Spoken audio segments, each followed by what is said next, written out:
ॐ भूर्भुवः स्वः तत्सवितुर्वरेण्यं भर्गो देवस्य धीमहि धियो यो नः प्रचोदयात्।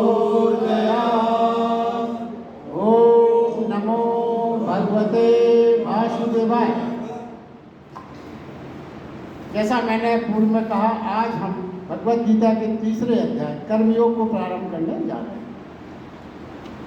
तो इस अध्याय के प्रारंभ में ही पहले श्लोक में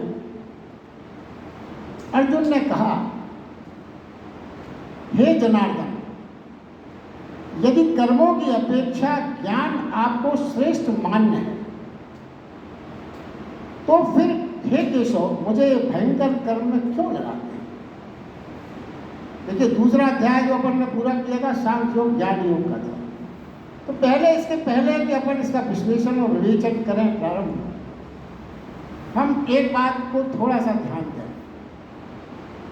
देखिए, हमें जीवन के सत्य को उपलब्ध करना है और वह सत्य कोई वस्तु नहीं है।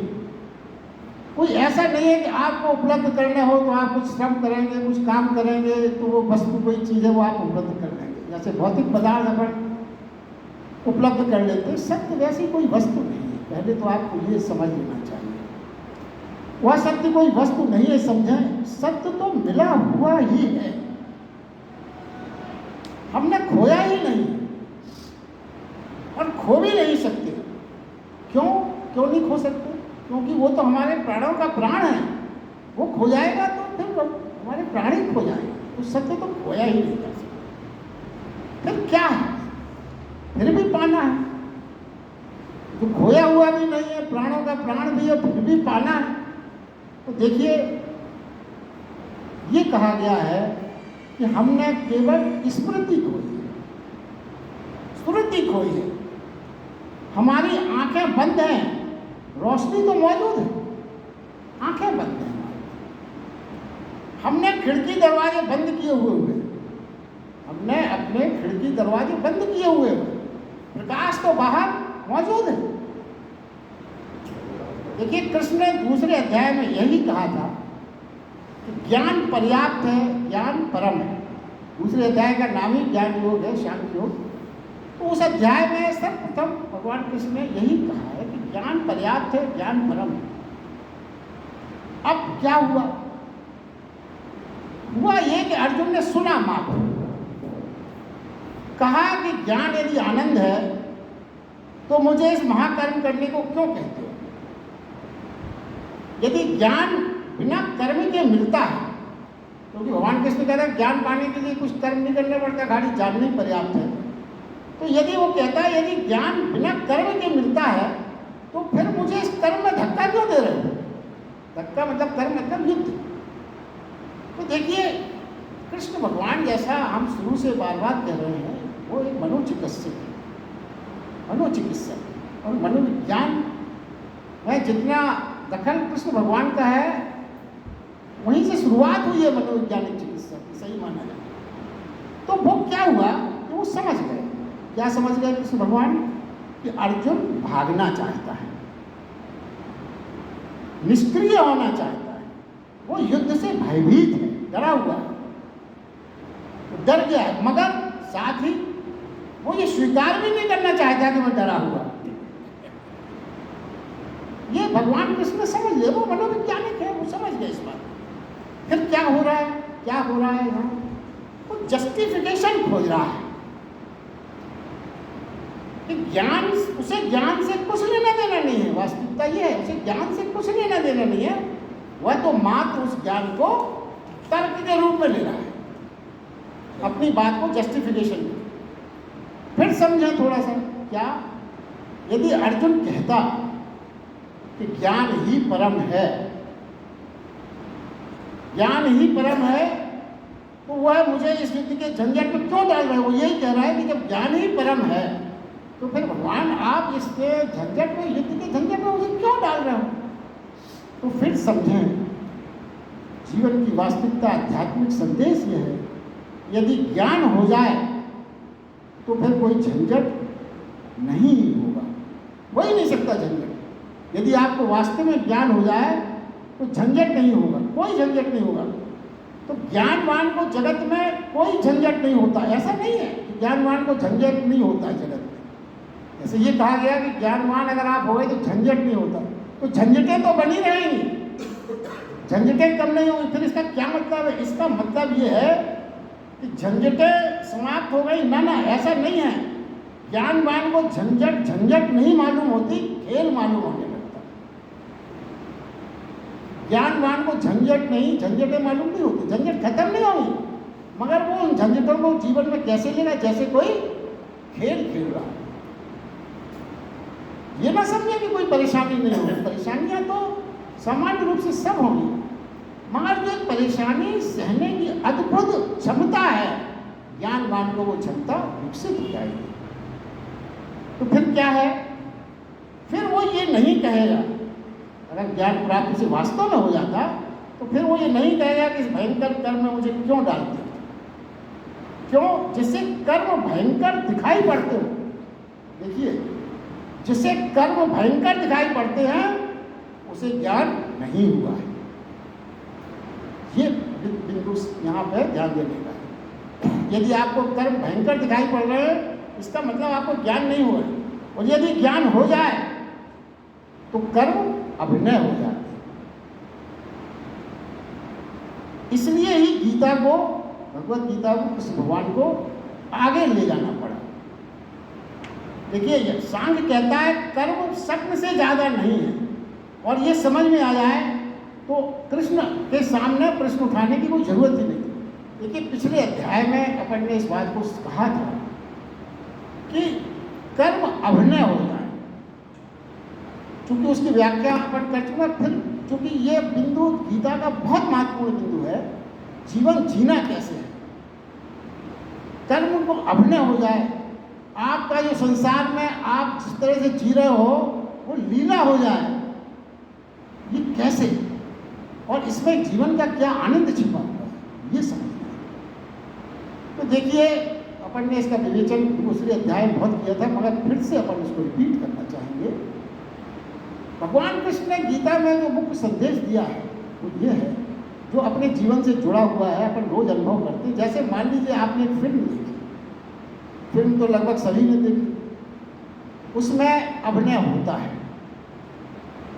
कोई किसी का बाप बन गया, कोई किसी का बेटा बन गया, कोई किसी की बहन, कोई किसी की पत्नी, ये संबंध फिल्म में अपन को दिखाई पड़ते हैं।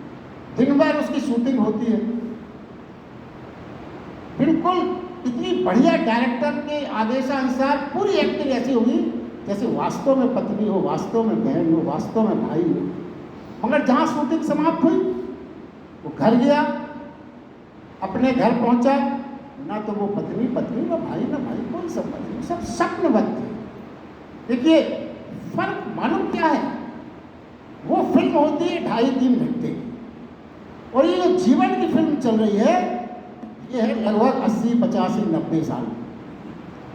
उसमें क्या होता है? उसमें शूटिंग होती है, रोज आप शाम को घर पहुंच जाते। इसमें घर आप जब पहुंचोगे, जब 80 साल की पूरी शूटिंग कर लोगे, कर आप शूटिंग ही रहे। ये भगवान कृष्ण के जीवन जीने का तरीका बता रहे हैं। तो इसका मतलब क्या हुआ? इसका मतलब ये हुआ कि यदि हम डायरेक्टर माने किसको? भगवान को। उसने हमें ये रोल दिया है कि तुम इसके बेटे, तुम्हारा ये बाप, तुम्हारी ये पत्नी, तुम्हारी ये बहन। ये वास्तविकता नहीं है जीवन की, ये हमें भगवान के द्वारा दिए गए रोल है। उस रोल्स को हमें निभाना है। क्यों? डायरेक्टर की बात नहीं मानेंगे तो नाराज हो जाएगा। जैसे फिल्म के डायरेक्टर की एक्टर बात नहीं मानेगा, वो भगा देगा, कहे नहीं पैसे कम देगा। बात तो अपन को मानना है, मगर जीवन को जीना इस तरह है कि उस डायरेक्टर के कहने से हम इसको ये संबंध मान रहे हैं, और जिस दिन वो फिल्म खत्म होगी, खत्म, अपने घर पहुंच जाएंगे। ना कोई किसी का भाई है, ना कोई किसी की बहन है, ना कोई किसी का पिता है। तो जो वास्तव में जो मोह पैदा होता है, जिसकी वजह से हम परेशान रहते हैं सारा जीवन, उससे मुक्ति पाने का ये बहुत सरल सीधा उपाय है। और जो वास्तव में आप कहेंगे ये कोई ट्रीटमेंट नहीं, ये जीवन का सत्य है। अगर आप जितने जल्दी इस सत्य को, जो शुरू में कहा मैंने, सत्य को स्वीकार कर लेंगे, उतना ही आपका जीवन आनंद से भर जाएगा। अन्यथा मोह मोह मोह, सारा मोह में ही तो परेशान है आप। ये जीवन, इसीलिए उन्होंने कहा कि जीवन इस तरह जियो जैसे कि यहाँ तो एक्टिंग कर रहे हो, लीला कर रहे हो, इसी को लीला कर। और जो अवतार आते हैं, चाहे वो भगवान राम हो चाहे कृष्ण हो, वो लीला कहलाती है। राम लीला हो रही है, कृष्ण लीला हो रही है। क्या है? इसीलिए कहा गया जीवन स्वप्नवत है। स्वप्न में आप जो चीज़ देखते हो, कभी कभी ऐसी ऐसी चीज़ें देख लेते हो कि उसको वास्तविक जीवन में चर्चा भी ना करें, कई लोगों से नहीं भी करना चाहिए, मगर वो जब आप जागते हो आपको लगता है ये सब कुछ वास्तविक नहीं था। तो वो कहते हैं जीवन को भी आप स्वप्नवत जिए। तो स्वप्नवत जीवन भगवान के आदेश से हम संबंधित, तो मोह आपके बीच में नहीं होगा। और इस जीवन से अगर अपने मोह समाप्त हो गया, सच माने आपका जीवन आनंद से भर जाएगा, सारे कष्ट आपको अपने से दूर करेंगे। ये मतलब है जो ये कहा गया कि जीवन को स्वप्नवत से। अब देखिए, अर्जुन को ज्ञान से कोई प्रयोजन नहीं। पहली बात तो ये अपन अच्छी तरह से, अर्जुन को आत्मज्ञान की अभी कोई जिज्ञासा पैदा नहीं हुई। मात्र यह है कि युद्ध के विस्तार को देख के डर और मोह बस वह भागना चाहता है। डर और मोह बस भागना चाहता है। अब देखिए, और बाकी चीजें वो जस्टिफिकेशन दे रहा है। अब इसी चीज को हम अपने जीवन से जोड़ के देखें। देखिए, मेरा जो यहाँ उद्देश्य है, अपने जीवन में गीता किस तरह से समाहित है, इसको हम देखते चले, तभी गीता का आनंद। आप अपने जीवन में सोचें कि यदि कोई काम आपसे कहने के लिए कहा जाता है कि ये काम इस ढंग से आपको करना है, और मान लीजिए आपका उस काम करने की इच्छा नहीं है दिल से, फिर आप क्या करते हैं? फिर आप ये नहीं जस्टिफाई करते कि वो काम जो कहा जा रहा है वो वास्तव में ठीक है या नहीं ठीक है। ये तो आपने पहले से तय कर लिया हमें नहीं करना है, तो फिर आप उस काम की गलतियां, कमियां और बुराइयां ढूंढेंगे। क्यों? आप जस्टिफिकेशन ढूंढेंगे कि मैं क्यों नहीं करना चाहता। फिर आप उसके काम को कितना भी ठीक हो, उससे आपका कोई संबंध नहीं बचा। हो सकता काम बहुत ठीक कहा जा रहा हो, बहुत सही कहा जा रहा हो, वो काम करना बड़ा लाभ, मगर यदि हमने कैसे तय किया, हम अपना लाभ देखते हैं, अपनी हानि देखते हैं उस काम पर, और हमारा ठीक और गलत से तो हमारा कोई बात ही नहीं है। हमारा लाभ, हमारा हानि यदि हो रहा है तो उस काम को हम छोड़। अब देखिए, यहाँ तक आपने जीवन में अनुभव किया होगा कि कई लोग तो चोरी को भी जस्टिफाई कर देते हैं। अरे भाई क्या करें, मजबूरी होती, ये था वो था। और रिश्वत लेने देने वो जस्टिफिकेशन तो बहुत अच्छी है जीवन में। अरे क्या करें, वो ऊपर देना पड़ता है, ये होता है वो होता है, बिना उसके ये सारे जस्टिफिकेशन अपन करते हैं। अपन ये नहीं देखते क्यों, चूंकि हमें वो काम करना है या नहीं करना है, उसी हिसाब से हम तर्क ढूंढते हैं। क्या करें, ठीक है, मजबूरी है, ऐसे तर्क हम खोज लेते हैं। तो ये जीवन से जुड़ा है। जो अब इसी प्रकार अर्जुन यही तो कर रहा है कि वो, उसे लड़ना नहीं है, भयभीत है, तो वो तर्क ढूंढ रहा है, ये हो जाएगा वो हो जाएगा। दुनिया के जो पहले अध्याय में भी अपन ने सुना है, समझा। अब क्या है, वो कहता है फिर दूसरे श्लोक में, हे कृष्ण, आप मिले हुए वचन से मेरी बुद्धि मोहित सी कर रहे हैं, इसलिए एक बात को निश्चय करके कहिए जिससे मैं कल्याण को प्राप्त हो सके। उसने ये दूसरे श्लोक में फिर से कहा भगवान से। अब देखिए आप, अर्जुन ने क्या कह रहा है इस श्लोक में, वो कह रहा है निश्चित कहो, कोई निश्चय करके कोई बता दो जिससे मेरा उलझने मिट जाए।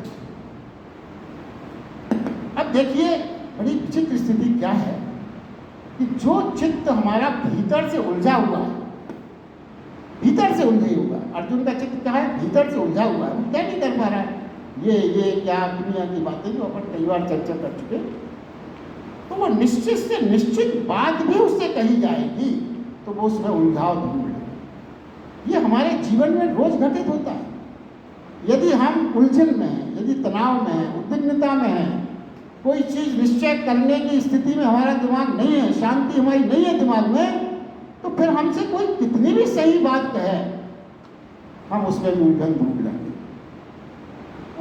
तो आप समझते नहीं मेरी स्थिति क्या है, आप नहीं बता पाओगे, आप तो जानते ही नहीं हो मेरी स्थिति क्या गुजर रही है मुझ पे सर।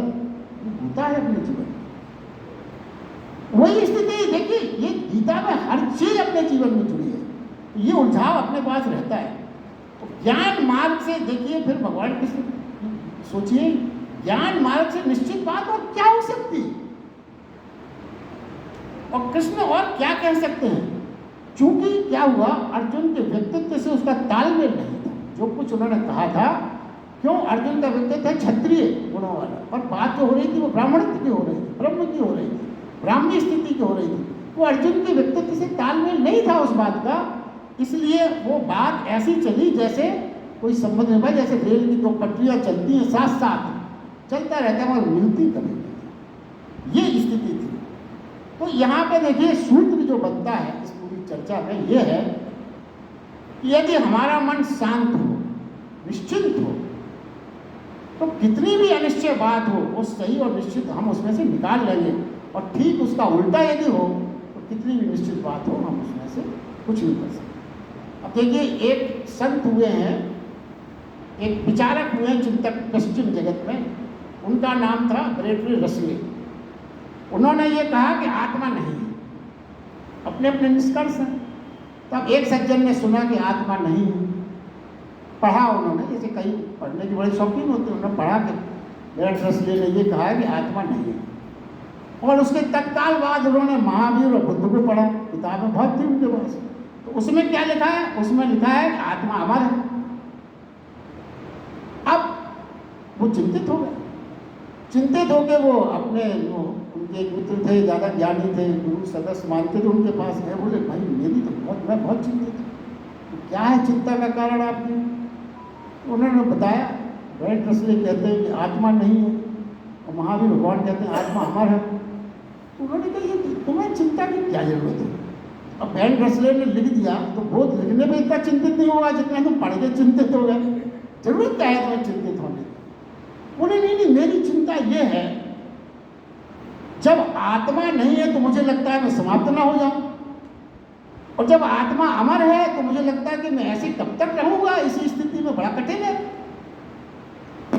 ऐसी अगर आप जीवन में चिंता करोगे कि हर सिद्धांत में आप चिंता ढूंढ लोगे तो खुला है, पर चिंतित रहिए आप, कोई आपको रोक टोक नहीं है चिंता रहने के लिए, तो फिर बहुत फील्ड है आपके पास।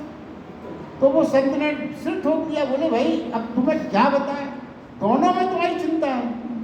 आत्मा नहीं है तो भी तुम चिंतित हो कि मैं मर जाऊंगा, आत्मा अमर है तो कहते मैं पूरा जीवन ऐसे बना रहूंगा, तो कैसे कटेगा जीवन, बड़ा कठिन है, इसका कोई इलाज नहीं। देखिए अब देखिए दूसरी एक, जैसे एक सज्जन पहुंचे संत के पास, तो उन्होंने कहा मैं संन्यास लूं या ना लूं, मुझे समझ में नहीं आ रहा, कृपया बताएं।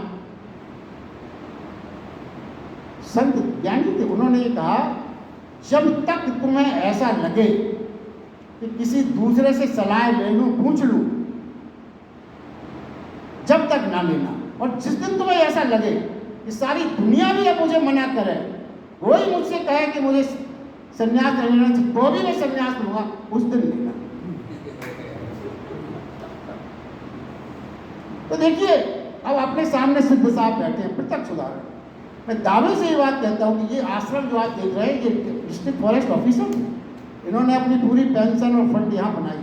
जब इन्होंने ये सोचा होगा कि यहाँ ये बनाऊँ, सन्यासी और का जीवन जीऊँ, इन्हें बहुत लोगों ने मना किया, भाई क्या कर रहे हो, कैसे कर रहे हो, बड़ा गलत है, इतना पैसा वहाँ लगाए दे रहे हो। और इनको अनिश्चित, मगर इन्होंने दृढ़ निश्चय कर लिया, नहीं मुझे तो सन्यास में ही आने के बढ़ना है, ये आश्रम बनाना है, और ये आश्रम मुझे ऐसे लोगों को उपलब्ध कराना है जो आध्यात्मिक कार्य में लगे हुए हैं। उसी का फल है कि अपन यहाँ बैठे। अगर ये अनिश्चित बुद्धि के होते हैं, दूसरों से सलाह करते हैं, तो अभी तक ये नींव ना गाड़ पाते, यहाँ पे पत्थर, नींव का पत्थर ना लग पाता। क्यों, कोई कहता बना लो, कोई कहता ना बना लो, वो वोटिंग ही होती रहती, वोटिंग का रिजल्ट ना आता। क्यों सर, गलत कह रहे? तो ये देखिए भगवान कृष्ण की बातें जीवन से जुड़ी हुई हैं। जो भगवान कृष्ण ने यहाँ कहा वो अप्रत्यक्ष हमें जरूरी नहीं कि अपन ने गीता पढ़ी हो, मगर अपने जीवन में जो भी घटित हो रहा है सही, वो गीता में दिया हुआ है। ये बात मुझे बार बार आपसे कहना। तो देखिए, जो व्यक्ति दूसरे के निर्णय खोजता है, दूसरों में निर्णय खोजता है, वो अक्सर निर्णय को उपलब्ध नहीं कर पाता। अगर आप दूसरों से निर्णय के खोजने के चक्कर में रहे तो आप सच माने आप उपलब्ध नहीं हो पाएंगे निर्णय के लिए। तो अब देखिए आगे बढ़ते हैं। भगवान कृष्ण तीसरे श्लोक में कहा कि अर्जुन के पूछने में भगवान कृष्ण बोले, हे निष्पाप अर्जुन, इस श्लोक में दो प्रकार की निष्ठाएं मेरे द्वारा पहले कही गई है, ज्ञानियों की ज्ञान योग से और योगियों की निष्काम कर्म योग से, ये उन्होंने कहा। अब देखिए इस श्लोक में जो गीता में, यदि पहली बात यह है, भगवान कृष्ण कोई भी शब्द बहुत गहरे अर्थ उसके अंदर छिपे जमी कहे। तो यहाँ पे जो सबसे पहली चीज जो जब मैंने इस श्लोक को पढ़ा तो मुझे ये लगा, उसका उत्तर फिर खोजा मैंने। भगवान कृष्ण का निष्पाप अर्जुन संबोधन किया, तो समझना यह है कि कृष्ण इस श्लोक में निष्पाप अर्जुन, निष्पाप क्यों कहा अर्जुन को यहाँ इस स्टेज में? ऐसा क्या हो गया था, या ऐसा क्या होने वाला है जिसके कारण निष्पाप कहा? ऐसी तो कोई बात अभी तक नहीं दिखी गीता जितनी अपनी सभी के अर्जुन को निष्पाप कह दिया। क्यों कह दिया निष्पाप? इसका कारण समझना होगा पहले। देखिए पहली बात अर्जुन, देखिए आप ये पहली बात ये है इस श्लोक में कि अर्जुन ने जो पूछा था, प्रश्न किया था, जो दो प्रश्न अपन ने दो श्लोक में कहे, उनका कोई सीधा उत्तर भगवान कृष्ण ने नहीं दिया। उन्होंने कोई दूसरी बात शुरू कर दी। उसने चाहा, लेकिन उसके देखिए है क्या, भगवान कृष्ण मनोविज्ञानी, उन्होंने ये समझ लिया कि इसके भीतर निश्चय बुद्धि और शांत चित्त जब तक मैं ये नहीं कर दूंगा, जब तक ये मेरी कोई बात समझ ही नहीं पाए, इसलिए उन्हें उत्तर नहीं दिया। अब वो पहला प्रयास क्या करेंगे कि अर्जुन की जो तनाव है, अर्जुन का उद्विग्नता है, जो अनिश्चितता का भाव है, उसको दूर करेंगे, उसके चित्त में शांति पैदा करेंगे, तब अपनी बात करेंगे। और ये देखिए, ये जीवन में अपन को भी समझना होगा। अपने घर परिवार में रोज ऐसी घटनाएं होती हैं। यदि पति पत्नी में से कोई एक, बेटा पिता में से कोई एक, भाई में से कोई एक गुस्से में है, तनाव में है, अनिश्चित में है, तो आप उस समय उसको ज्ञान ना बांटें, थोड़ा सा प्रतीक्षा करें, थोड़ी कुछ इतनी प्रेमपूर्ण बातें करें, पानी पिलाएं, थोड़ा छोटा है तो सिर पे हाथ फेर दें, बैठाएं, समझाएं। जब उसका कुछ चित्त शांत हो जाए, तब आप फिर उसे समझाने की कोशिश करें। यदि आपने उसी समय कुछ भी कह दिया, आगे किसी बात का उसके ऊपर कोई असर नहीं होगा। यही भगवान कृष्ण कर रहे हैं। तो अब देखिए उन्होंने निष्पाप क्यों कहा? तो देखिए पहली बात ये समझे, निष्पाप शब्द जो उन्होंने निष्पाप शब्द कहा, वो खाली शब्दों से नहीं कहा होगा, रोए रोए से कहा होगा, आंखों से, श्वास से, उनका होना सब कुछ कहा। देखिए यहाँ पे बात ये समझने की है कि निष्काम शब्द अपने लिए सुनते ही अर्जुन को ऐसा लगा होगा जैसे वो गंगा स्नान कर दिया। कोई आपको इतनी एकदम कह दे जिसकी आपको अपेक्षा ना हो, तो आप तो आनंद से भर जाएंगे। तो जैसे ही भगवान कृष्ण ने अर्जुन को निष्पाप कहा होगा, उसके अंदर क्या भाव आए होंगे? जैसे कि वो गंगा नहा के आ गया हो। गंगा स्नान में जो भाव उत्पन्न होता है, एकदम से हमको लगता है कि हम सारी व्याधियों से, सारे पापों से मुक्त हो गए। तो जो एक अनिश्चितता का भाव था पापी होने के कारण, वो दूर हो जाता है, दूर हो जाता है। ये अपन ने गंगा स्नान के समय सबने महसूस किया। बाद में फिर भले ही वो अपन पुरानी स्थिति में लौट आते हैं, मगर उस समय तो ये भाव पैदा होता है। देखिए है क्या, गंगा स्नान अनिश्चय को मिटाता है। उसी क्षण जब आप डुबकी लगाते हैं, कुछ ऐसा भाव आता है कि हमारी सारी परेशानियां, सारे अनिश्चय, सारे भ्रम दूर हो गए। तो पापी जो होगा, दुविधाग्रस्त होगा, वो अनिश्चय में रहता है। पापी और दुविधाग्रस्त जो मनुष्य, को हमेशा अनिश्चित स्थिति में रहेगा। और जहां आपने डुबकी लगाई वो आपको लगा मेरे पाप दूर हो गए, तो वो अनिश्चय मिट गए। तो फिर तत्काल उसके बाद देखिए उन्होंने इसीलिए निष्पाप कहा, ये हमें समझना होगा। और फिर क्या है, जैसे ही उन्होंने निष्पाप कहा फिर तत्काल उन्होंने ये कहा कि योग का कर्म की ओर और ज्ञान की ओर दो मार्ग हैं, और ये दोनों बातें हम दूसरे अध्याय में अच्छे से समझा चुके हैं। ज्ञान मार्ग और कर्म योग के बाद उसकी आगे विवेचन आएगा।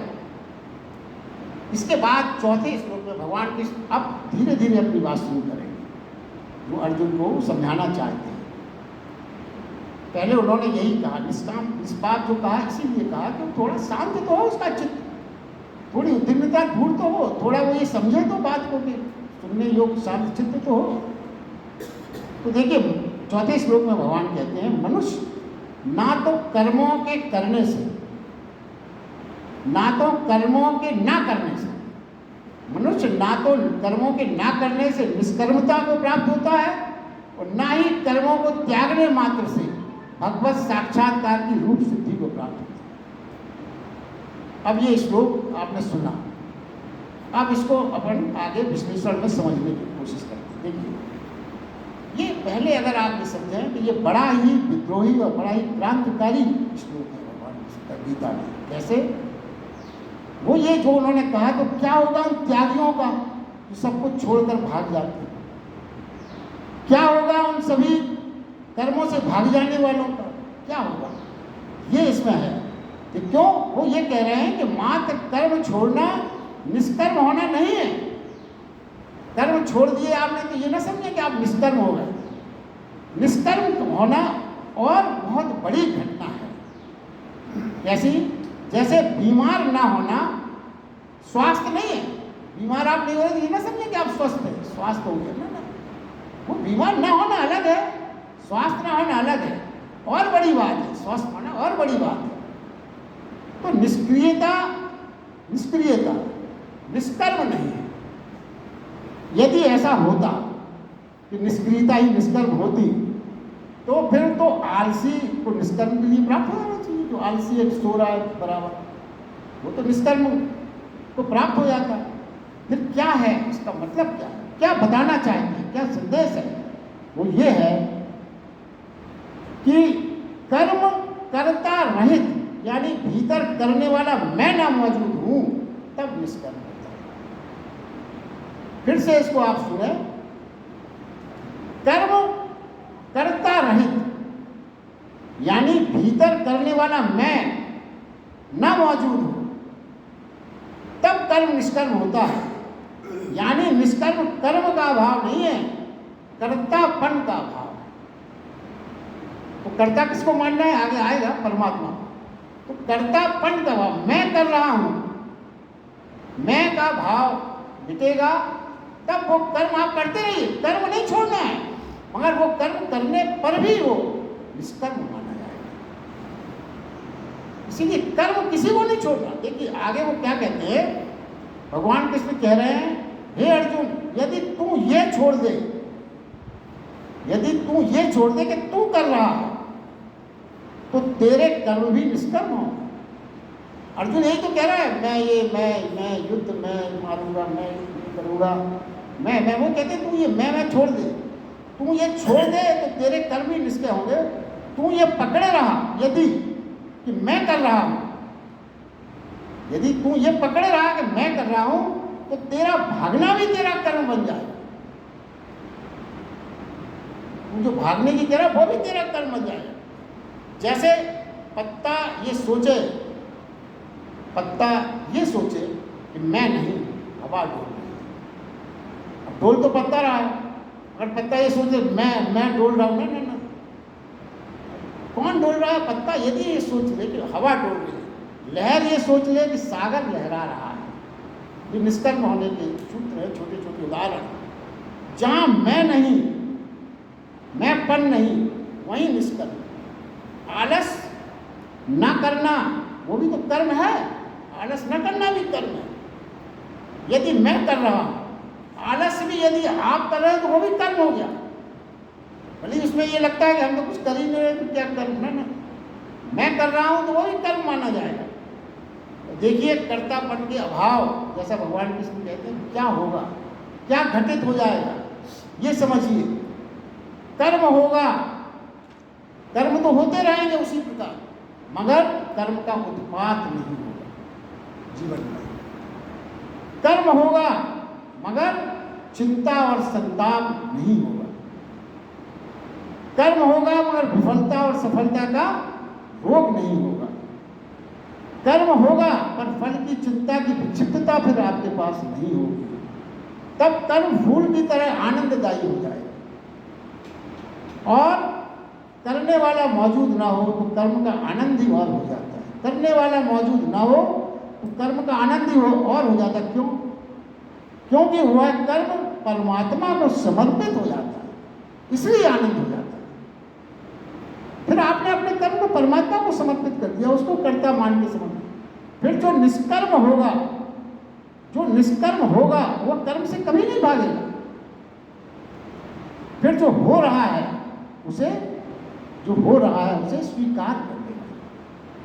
जो नियत है, जो डिस्टनी है, तो मान लेगा कि ये नियत है, डिस्टनी है, इसलिए हो रहा है और मैं करता नहीं हूं, ईश्वर करा रहा है। कर्तापन के भाव की देखिए। अब इसके बाद इसी श्लोक का जो दूसरा भाग है, उसमें भगवान कृष्ण कहते हैं कि वे कहते हैं चीजों को त्याग कर, संसार को त्याग कर कोई सोचे कि परमात्मा का साक्षात्कार हो जाएगा, तो ऐसा जरूरी नहीं और नहीं ही होता।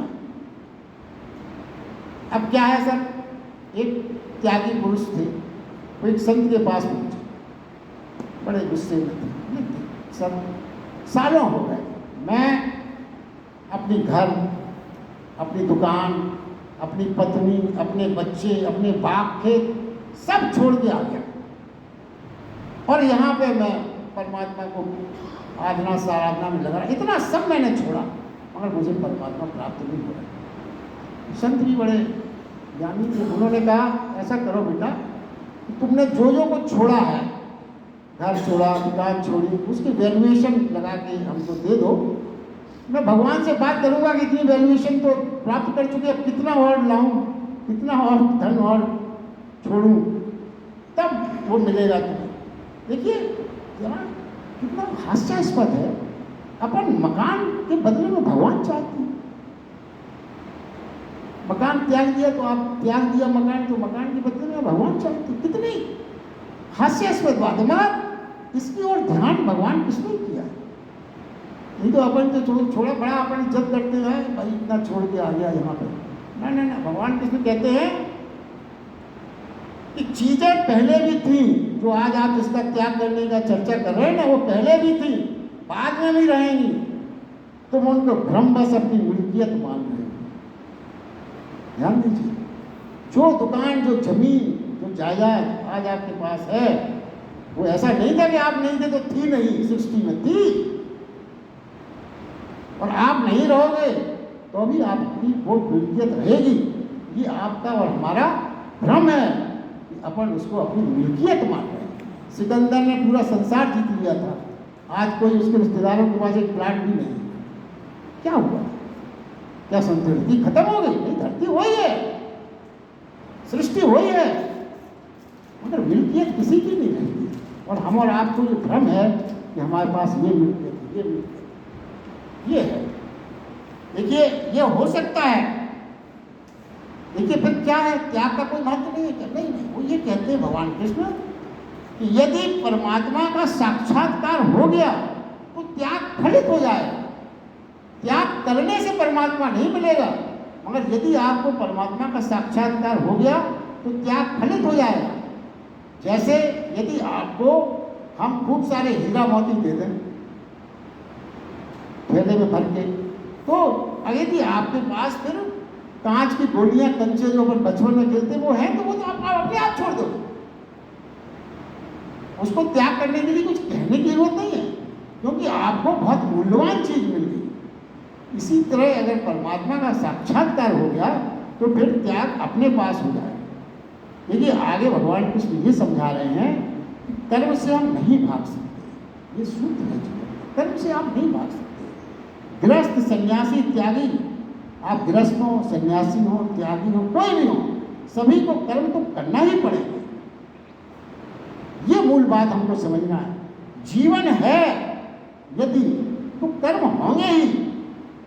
कर्म कब रुकेंगे? खाली मृत्यु के बाद कर्म रुकेंगे। बाकी तो आप जीवित हैं तो कुछ ना कुछ कर्म तो आपको करना ही है, बिना उसके आप रह नहीं सकते। हाँ, मृत्यु के बाद भले ही आपके कर्म रुक जाए। तो भगवान कृष्ण कहते हैं कर्म जारी रखो, कर्म जारी रखो, कर्तापन से भाग जाओ। भीतर का कर्ता छोड़ो, यह छोड़ो कि मैं कर रहा हूं, ये छोड़ो।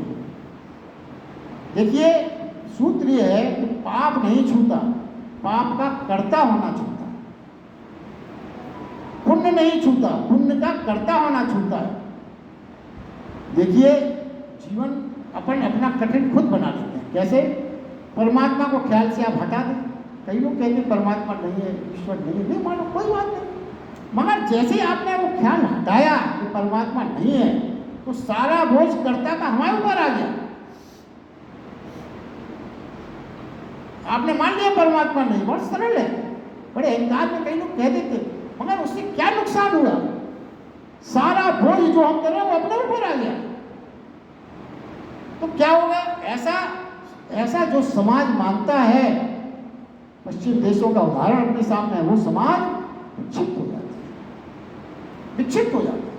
वो बोझ से इतना दब जाता है कि वो पूरा समाज का समाज विक्षिप्त हो जाता है। परमात्मा को मानने में कितना लाभ है कि अपन ने परमात्मा कर्ता को मान दिया तो अपने सारा बोझ परमात्मा के ऊपर डाल दिया। अपन निश्चित हो गए, प्रसन्न हो गए, आनंदित हो गए। और एक जो मूल बात है वो कहते हैं त्यागी समर्पण कर ही नहीं सकता। क्यों? वो सोचता है मैंने इतना छोड़ा है तो मुझे मिलना चाहिए। तो त्यागी की अकड़ होती है, अहंकार होती है, वो तो सौदेबाजी के मूड में है कि भाई मैंने इतना छोड़ा, मुझे मिलो। और मैंने छोड़ा है इसका अहंकार होगा उसको, मैं त्याग किया आया, मैं उसकी अकड़ होगी, अहंकार होगी। तो देखिए जो सबसे बड़ा सूत्र जो आप जीवन में ख्याल रखें वो ये है, जो बात निकल के आती है, परमात्मा के पास भरे हाथों से जो जाता है वो खाली हाथ लौटता है।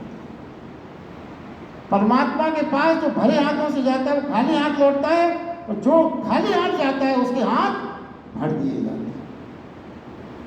इस सूत्र पे विचार करें, बार बार विचार करें। कितना उल्टा चल रहा है। अपन जाते हैं, कई लोग हीरे जवाहरात भगवान को चढ़ा रहे, सोचते हैं हमने इतना दिया तो भगवान दे देगा। ना, कोई असर नहीं। अरे जो आप दे रहे हो वो किसका है? ईश्वरी का तो है। सृष्टि में जो भी है वो आप उसी को लौटा रहे हैं, तो क्या एहसान कर रहे हैं? आपने गीता में कई जगह भगवान कृष्ण ने कहा यदि तुम अपनी अर्जित चीज मुझे दो तभी मैं प्रसन्न होगा। मेरी बनाई हुई चीज मुझी को लौटा रहे हो। ये सारे संसार का हर बहुमूल्य चीज, चाहे वो सोना हो, चांदी हो, हीरे जवाहरात हो, इस सृष्टि में जो कुछ भी है मेरा है, तो मेरी चीज मुझको लौटा रहे हो तो मैं कैसे प्रसन्न हूँ? आज बर्थडे गिफ्ट में आपको कोई गिफ्ट दे जाए और उसके बर्थडे में आप वही गिफ्ट उसको दे दें, कितना हास्यास्पद लगेगा। फिर पूछा गया, आगे आएगा ये प्रसंग कि फिर मैंने क्या अर्जित किया? भगवान कृष्ण बड़े स्पष्ट कहते हैं, प्राणी तूने खाली अहंकार खुद अर्जित किया, सिर्फ अहंकार, वो मैंने तुझे नहीं दिया। तो यदि मुझे कुछ चढ़ाना चाहता है तो अपना अहंकार विसर्जित कर दे मेरे समक्ष, तभी तू मुझे प्रसन्न कर सकता है। तो कितनी गलत फहमी है। हम पदार्थों को चढ़ा चढ़ा के अहंकार को बढ़ाते हैं कि मैंने ये चढ़ाया, मैंने ये चढ़ाया। बल्कि मैंने तो यहाँ तक देखा है कि जब कोई ऐसी संस्थागत कोई चढ़ावा होता है तो किसी ने 100 का नोट चढ़ाया, हम 10 का भी नहीं चढ़ाते वैसे, मगर उस समय हम 500 चढ़ा देंगे। क्यों? क्योंकि हमें अपना प्रभाव जमाना है। 100 रुपये वाले से हमारा अहंकार बढ़ जाए, वो दान नहीं कर रहे हैं आप, खाली अपने अहंकार की पुष्टि कर रहे हैं, अहंकार की पोषण कर रहे हैं। तो आप सोचते हो उस 500 रुपये चढ़ाने से भगवान, दुनिया वाले भले ही आपको महान समझ लें, मगर ईश्वर की तो गणित अलग है, उसकी तो मार्किंग का पैटर्न अलग है, वो हम और आप नहीं समझ सकते।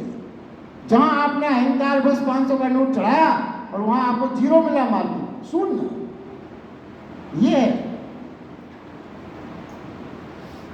आगे का जो श्लोक है उसके बहुत विस्तृत है, इसलिए शुरुआत अपन कर लेते हैं, मगर उसका बहुत मैं समझता हूँ दूसरे अध्याय का सर्वश्रेष्ठ श्लोक जो 5वां श्लोक अपन आगे लेंगे। भगवान कृष्ण कहते हैं सर्वदा कर्म का स्वरूप से त्याग हो नहीं सकता, सर्वदा कर्मों का स्वरूप त्याग नहीं हो सकता, क्योंकि कोई पुरुष किसी काल में भी बिना कर्म किए नहीं रह सकता, किसी काल में भी, क्षण मात्र को भी नहीं। निस्संदेह सभी पुरुष प्रकृति से उत्पन्न हुए गुणों के द्वारा परवश हुए कर्म करते हैं। देखिए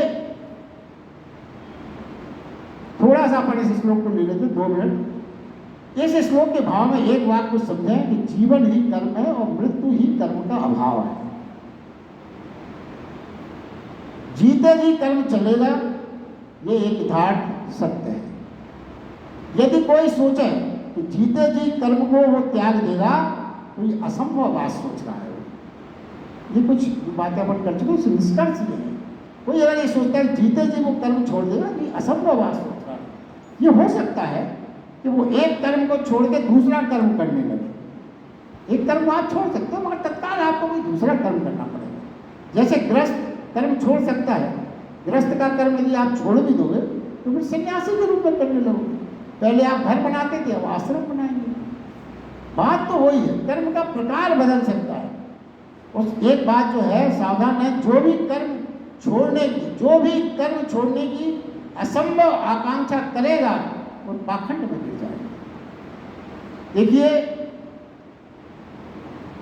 एक अंतिम बात जो यहाँ मैं कह के आज की बात पूरी करेंगे अपन, ये बात आप अच्छी तरह से सबने महसूस की है कि भगवत गीता सबसे ज़्यादा जानी मानी और पढ़ी जाने वाली किताब है, मगर ये भी आप सच माने कि सबसे कम समझे जाने वाला यदि कोई ग्रंथ है तो वो भी गीता ही है।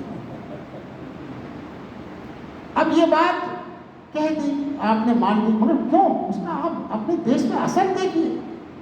भगवान कृष्ण निरंतर ये कह रहे हैं कि कर्म छोड़ना नहीं है, कर्तापन छोड़ना है, कर्म छोड़ना ठीक नहीं है। फिर भी हजारों सालों से लाखों लोगों ने तथाकथित सन्यासी बनकर कर्म छोड़ने की असंभव चेष्टा की है अपने देश में, और उससे क्या हुआ? निष्क्रियता पैदा हो गई।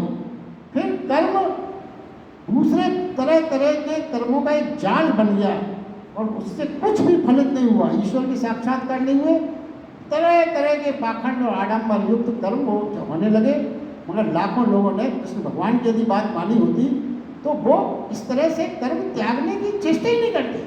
सन्यासी बन गए, अपने करोड़ों लोगों ने सन्यास ग्रहण कर लिया, पढ़े हैं, कुछ नहीं कर रहे हैं, गांजा पी रहे हैं, उल्टी सीधी हरकतें कर रहे हैं, कह रहे हैं कि हमने तो सब त्याग दिया, हम सन्यासी। अगर उन्होंने गीता पढ़ी, इसीलिए कहा गया कि गीता सबसे कम समझी जाने वाली किताब थी। कृष्ण कहते हैं कर्म को बदलने की नहीं, कर्ता को बदलो। कृष्ण ये नहीं है कि तुम क्या कर रहे हो, क्या नहीं कर रहे हो। सवाल यह है तुम क्या हो और क्या नहीं हो। देखिए अंतिम बात आप और सुन लें। देखिए सबसे महत्वपूर्ण बात यह है कि हम भीतर से क्या हैं ये समझो। हम भीतर से क्या हैं, हम सब जानते हैं कि हम भीतर से क्या हैं, और समझें। और क्यों ये समझना जरूरी है कि यदि भगवान कृष्ण का संदेश में जो अपने जीवन में जो बात छिपी है वो ये है कि यदि आप भीतर से गलत हैं, भीतर से आपके विचार यदि दूषित हैं, तो आप जो भी करोगे, जो भी, सब गलत है।